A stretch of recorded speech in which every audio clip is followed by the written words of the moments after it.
If you're in business, then in this digital age, like it or not, you're a content creator, or at least you need to be if you want to maintain or grow your business. And that could be writing blogs or articles for LinkedIn. It could be recording a podcast, presenting a live stream, or making an Instagram reel. As a content creator, you want to be creating the best quality material you can to reflect your brand and make it reusable.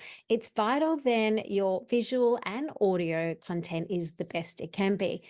People will watch lower quality video, however, they will tune out if the audio is poor. Welcome to Content Catalyst. I'm your host, Deb Szabo, and in this episode, I will discuss the best audio options when creating content. I was working with a business years ago when I first started making videos for social media, and we were creating a live streamed segment.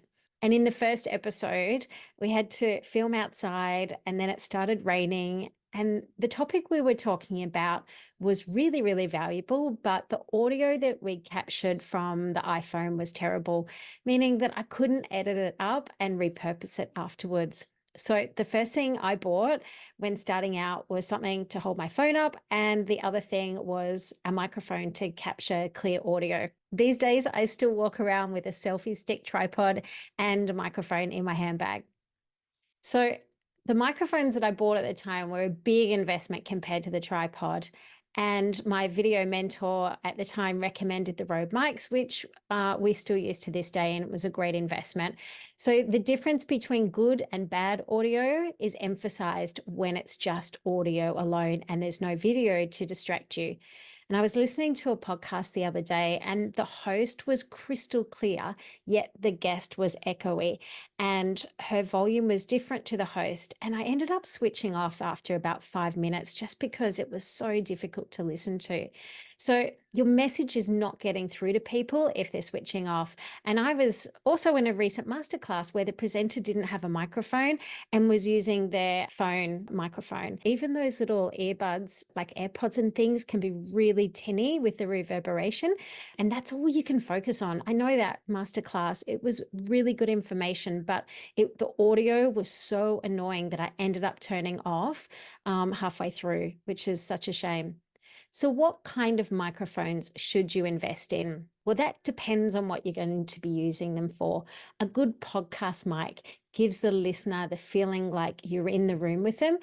A good wireless mic will help you capture video and audio while you're moving around, while a lavalier mic will help to minimize the ambient noise around you. Let's say you're recording in a busy place like a cafe. Before I dive in to the different applications, when it comes to investment and budget, I would start with the best quality microphone you can afford over splashing out on, say, a tripod or a fancy camera. I would spend the largest part of my budget on good audio. It doesn't matter whether you have a budget of $100 or $1,000, you can get microphones to suit. So let's start with podcasting, because I get asked this a lot at the moment. So if it's just you, always in your office, then say a microphone with a USB connection will be perfect. If you're recording with more than one person, however, in the same place, then you will need a microphone with an XLR connection and a mixer to plug into your computer. So I've got the Rode pod mic because I record with guests in my studio. And this microphone here also has a USB connection as well as an XLR connection for when I have guests. So when it's just me, I will plug this microphone directly into my computer. And when I have guests, I will take out the USB and I'll plug in the XLR cable and I'll put that straight into the mixer. So currently I have the Tascam Mixcast, so I can record with up to 6 guests, and it was very reasonably priced. The other thing I love about this mic is the superior broadcast quality. And being a dynamic mic, it's better for spaces that might be more noisy. So let's say you've got a dog barking outside or someone's mowing the lawn, the sound is more focused on you. So I'm just going to move my microphone away and you can hear the difference of what this sounds like. So you can hear that I've actually pushed this microphone right away from me, and now I've pulled that back directly under me, and you can definitely hear the sound. It's very directed within the top of the microphone. So most USB mics that you might find are usually what we call condenser mics. This means that they're super sensitive to sounds and they will pick up every noise within earshot. So I want to discuss also the mounting of the podcast, because remember, no matter the gear, it's not what you have, it's how you use it. So many USB mics have a stand mount, which means that they will pick up noise from your desk. So if you're typing on your keyboard, and they will also be more likely to pick up the room noise around you because there's a space from your desk up to your mouth. So if you've got floorboards or tiles in your recording space, then avoid these mics at all times. And that's why I'm not a fan of the Blue Yeti mics. They're super, super sensitive condenser mic, and they also have a low profile desk stand. So it makes it so much more difficult to get good audio if you don't have a good soundproof room. And this is why I prefer the boom arm with a shock mount or a yoke mount over a desk stand. So you're saying, what is all this? Well, a boom arm is exactly what that sounds like. And if you're watching this podcast, you'll see that I've got currently a boom mic. So it's got a spring and it clamps onto your desk, and your microphone sits on top of it. So it allows you to put the microphone away when you're not using it, and you pull it out and use it directly under you when you are. So a shock mount is simply the springy thing that holds the mic to the boom arm, while the yoke mic has a U frame. So if you're watching this again, you can see here that this has a U framed mount that directly screws into the boom arm. So how much are all of these mics? Well, I am a massive fan of Rode. They are microphones with worldwide recognition and superior quality. And they're also an Aussie company. They're actually based here in Sydney, which I absolutely love supporting Aussie companies. So the top end of town is going to be the Rode Pod mic, which is what I'm using here, and that's around $350. If you want, guess you can get just an XLR version of this mic for about $150. If you just want a USB version, because it's just you in your office recording directly to computer, you can get the Rode NT USB mic, which is around $200. And then you can also get a mini version of that, which is about $140. And they're great for traveling as well. Now they have a desk stand, just to be aware.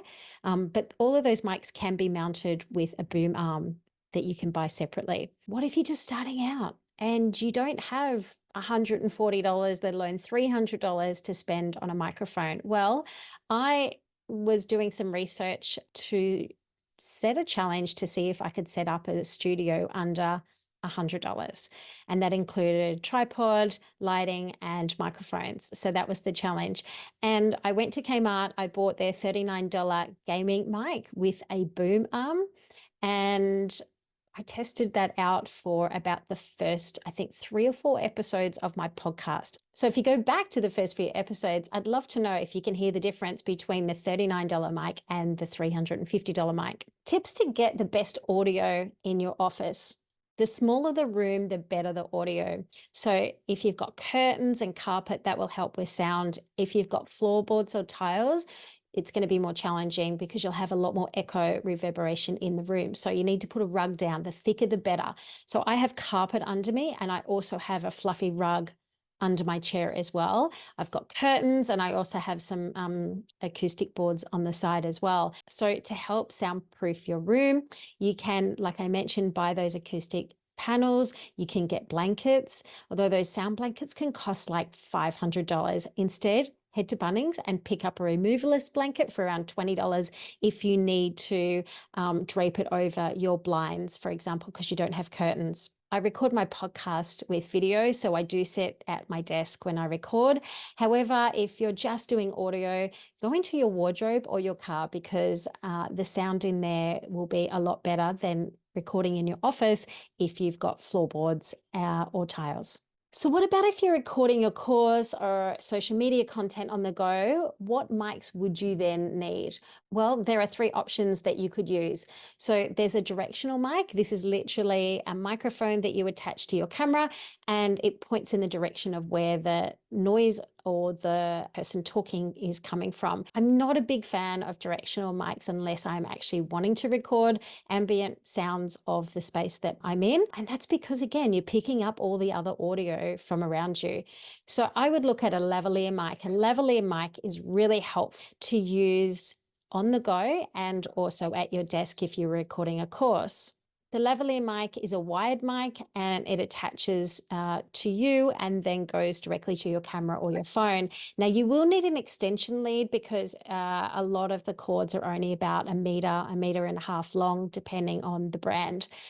So just remember that. Now, the other option that you can get besides a lavalier mic is the wireless mic. Now, the wireless mic, there are good versions and there are great versions of these mics. I'm going to recommend the Wireless Go mic by Rode.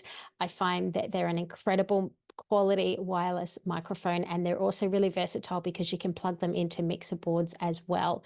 Now, if you have a lavalier mic, then you can get an attachment that actually goes on to the lavalier mic to the wireless mic, so you don't end up with the big chunky square box hanging off your shirt, especially if you are wearing a delicate blouse or something like that. So if you do happen to invest in a lavalier mic and then upgrade to a wireless mic later, know that that's not a waste. You just need a little attachment. Personally, I avoid directional mics unless I want ambient sounds, and I carry around a lavalier mic with me because they're reliable and they don't rely on power. However, I do love the Wireless Go mic. You just need to remember that they have to be charged. Okay, so in all my research, I've tested everything from a $39 microphone right through to a $350 microphone for podcasting. I've tested everything from a $15 lavalier mic right up to the Rode lavaliers will cost you about $70, $80. And the wireless mics, you can get a wireless mic from, say, Officeworks for about $60, while the Wireless Go can cost you anywhere between $300 and $500, depending on the version, because the wireless mic, you can have one transmitter, but if you're recording with two people, you can actually now get the two transmitters as well. And that'll push you up towards the $500 range with it. But let me tell you, they are so worth the investment. You can also get an attachment. If you're interviewing people, it just looks like a generic microphone. So they're just really versatile if you are going to be doing a lot of recording. You can check out my video gear guide for all of those options, and that's available on my website, which is debszarbo.com/resources. If you know someone that would find this episode helpful, please share it with them. And until the next episode, happy recording.